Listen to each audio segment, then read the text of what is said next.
Assalamualaikum warahmatullahi wabarakatuh. Perkenalkan, saya Evilia Mulyani dengan NIM 2285220048. Saya merupakan mahasiswi dari program studi bimbingan dan konseling FKIP Untirta. Pada kesempatan kali ini saya akan menjelaskan mengenai keterampilan dasar konseling untuk memenuhi ujian tengah semester mata kuliah mikro konseling. Keterampilan konseling merupakan keterampilan dasar yang harus dimiliki oleh seorang konselor profesional, di mana penguasaan keterampilan konseling ini menjadi kunci dalam kelancaran proses konseling untuk mencapai tujuan yang telah ditetapkan.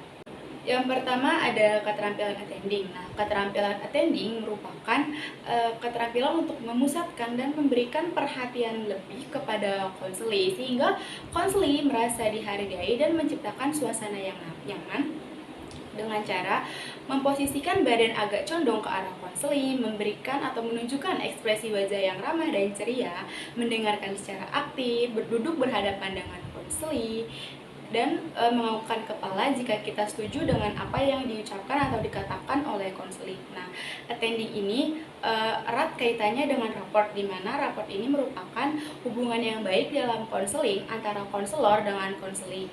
Nah, cara kita sebagai konselor untuk membangun raport ini adalah dengan memberikan first impressions atau kesan yang baik kepada konseli, misalkan dengan menyambut konseli secara baik, memberikan empati atas apa yang dirasakan oleh konseli. Nah, berikut ini adalah contoh untuk attending dan raport dalam proses konseling. Iya.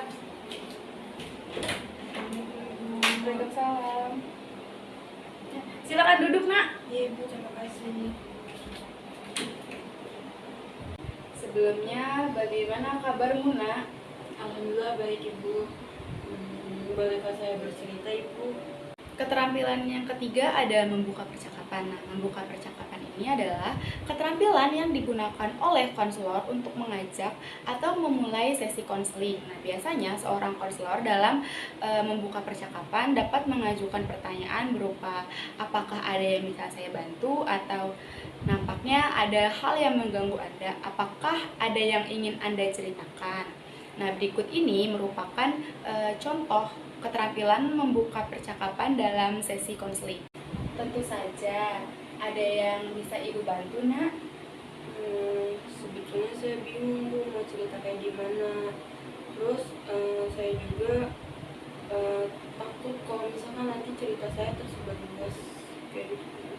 Nah, yang keempat ada keterampilan acceptance atau penerimaan. Nah, keterampilan acceptance ini merupakan keterampilan yang dilakukan oleh seorang konselor untuk menunjukkan minat dan pemahaman terhadap hal-hal yang diungkapkan oleh konseli. Nah, acceptance sendiri ini terbagi menjadi dua, yaitu verbal dan non-verbal, di mana verbal ini dapat berupa kata-kata, misalkan saya dapat merasakan, saya memahami, saya mengerti. Nah, untuk yang verbal ini berupa anggukan kepala, perubahan ekspresi wajah, dan mempertahankan kontak mata. Nah, berikut ini adalah contoh dari keterampilan acceptance dalam proses konseling.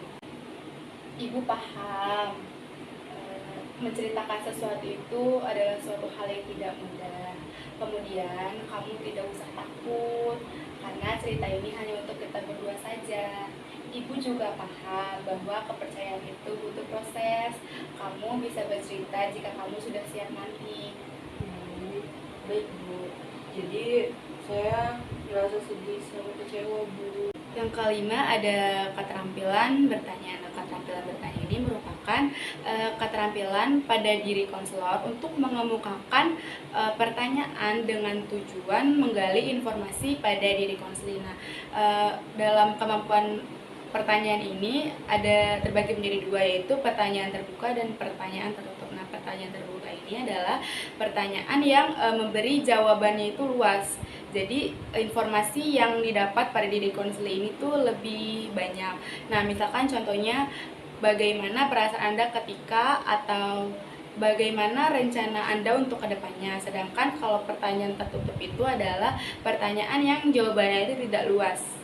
Nah, berikut ini adalah contoh dari pertanyaan terbuka pada proses konseling. Apa yang membuat kamu sedih dan kecewa, Nak?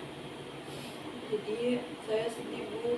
Pacar saya selingkuh, dan saya juga kecewa bisa-bisanya dia selingkuh, padahal hubungan kita selama ini baik-baik aja gitu loh Bu. Dan parahnya lagi dia tuh selingkuh sama teman dekat saya nggak habis pikir Ibu. Bilang dulu Nak.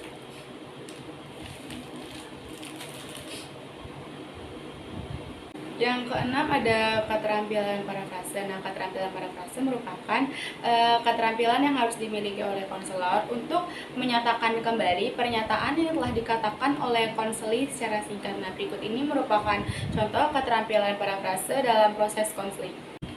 Jadi, kamu merasa sedih dan kecewa karena pacar kamu selingkuh dengan sahabat kamu sendiri.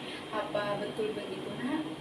Iya Ibu, saya masih banyak kok. Yang ketujuh ada keterampilan konfrontasi. Nah, konfrontasi sendiri ini merupakan keterampilan yang digunakan oleh konselor untuk menunjukkan adanya ketidaksesuaian pada diri konseli. Misalnya, konseli mengatakan bahwa ia bahagia atau ia senang, tetapi ekspresi wajahnya itu menunjukkan ekspresi yang murung atau sedih. Nah, berikut ini merupakan contoh keterampilan konfrontasi dalam proses konseling. Apakah selama kalian menjalin hubungan, sikap atau perlakuan pacarmu baik terhadapmu, Nak?